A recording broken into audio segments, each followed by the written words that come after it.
At Harristown State High School in semester 2, there will be a number of changes occurring in the SOS department. What we plan to do in the next 4 or 5 minutes is to briefly give you an overview as to why these changes have to be made, how we're going to implement those changes, what specific changes are being made to the curriculum, and how that's going to impact on the way we develop our units. The nature of the changes involve restructuring the curriculum in years 8 and 9, and primarily that's been done to incorporate the essential learnings that up till this point have not been covered at all, or have been covered to a very limited extent. The other reason why we need to change is to make an explicit effort to embed literacies, and this is of course linked to improving student literacy outcomes across all KLAs in the school, including SOS. The changes that are being introduced are across the whole school, so it's not just affecting the SOS department. The first reason for making the change is to address the literacy issues. Our NAPLAN results are not good enough across the state of Queensland, so an effort is being made to reinforce literacy across all KLA areas to address those particular outcomes. We need to improve the curriculum, and we certainly need to align what we teach to the essential learnings. For example, we have spent very little time on looking at place and space, systems, resources and power, and culture and identity. And so the changes in the Year 8 curriculum in particular in semester 2 are radically addressing those gaps that we've found. The other changes also should encourage students to engage in the critical use of sources, and in particular trying to identify language that shapes history. The third reason why we're changing is to improve our teaching practice. It is our responsibility to improve literacy outcomes in all our students across all curriculum areas, and we need to provide opportunities for students to apply the literacies that they learn in a SOS context. So how do we implement the changes? We are going to obviously see that there's going to be a change in the way we teach SOS. We will be explicitly teaching literacies. We will be modelling the use of those literacies in different contexts and within a different assessment items, and we're obviously going to start with Year 8s and Year 9s in semester 2.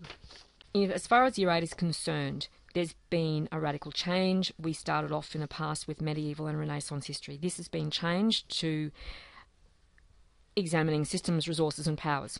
We start off by looking briefly at the rights and responsibilities of citizenship and the history and structure of Australian government and legal systems. We also will briefly examine political parties and who the significant people are within the political context of Australia.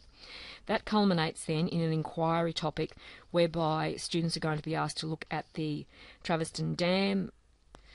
Students will look at the Traveston Dam case study, identify the groups involved in that particular situation, the arguments that they proposed either for and against the dam, and the impact that that particular issue had on the community.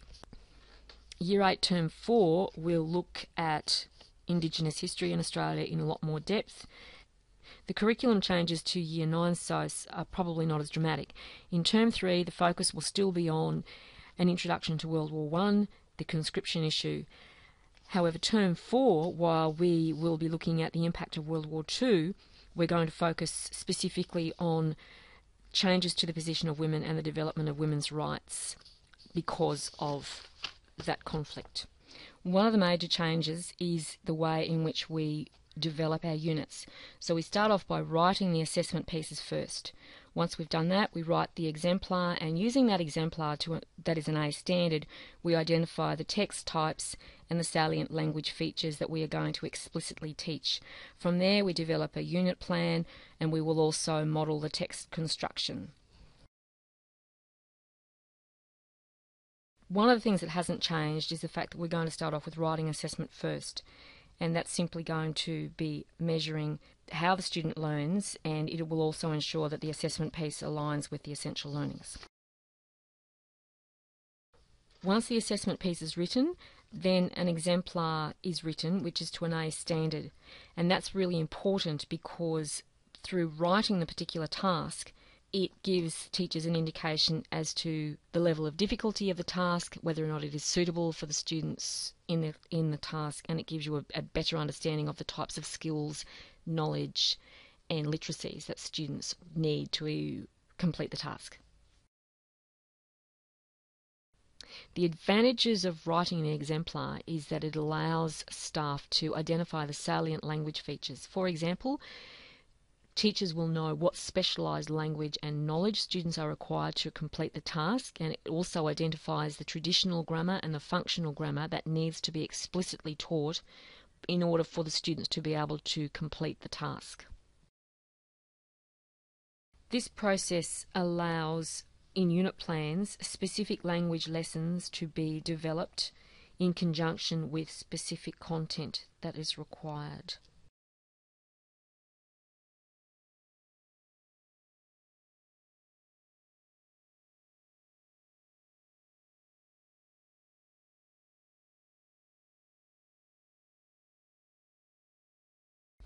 There are two steps to the process of modelling the text.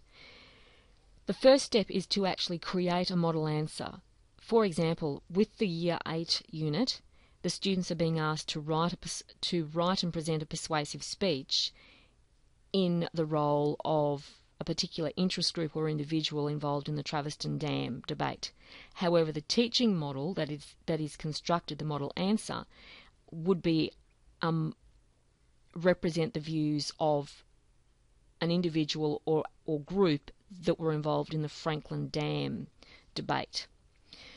Once that particular model is written, the second element is to give that particular model to the students and use it as a teaching tool.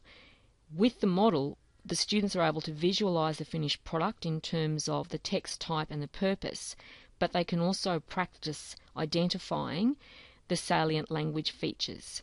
Once they've done that, they should then be able to go and construct their own answer without you giving them too much assistance.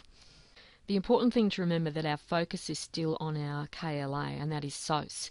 However, to embed the literacies, what we need to do is to use frequent micro-literacy lessons as often as possible. For example, one of the things that you might want to do when you are trying to encourage students to write a persuasive text is to look at persuasive language, to look at rhetorical questions, to develop the use of cohesive ties. So teachers are already using a variety of strategies to deal with literacy. What we need to do is do it more explicitly. For example, you can do a 5 to 10 minute introduction to your SOS lesson looking at specific verbs, looking at specific spelling, trying to encourage students to use nominalisation so that they end up with a more sophisticated language in their written and verbal texts. You can identify specific language when you are looking at historical sources. Part of the drafting process should involve students identifying the areas whereby they can improve their literacy. To summarise, when the next unit plans are produced at the beginning of semester 2, assessment and explicit criteria sheets will have been produced. Exemplars for each of the assessment items will have been produced, and teacher models will have been produced.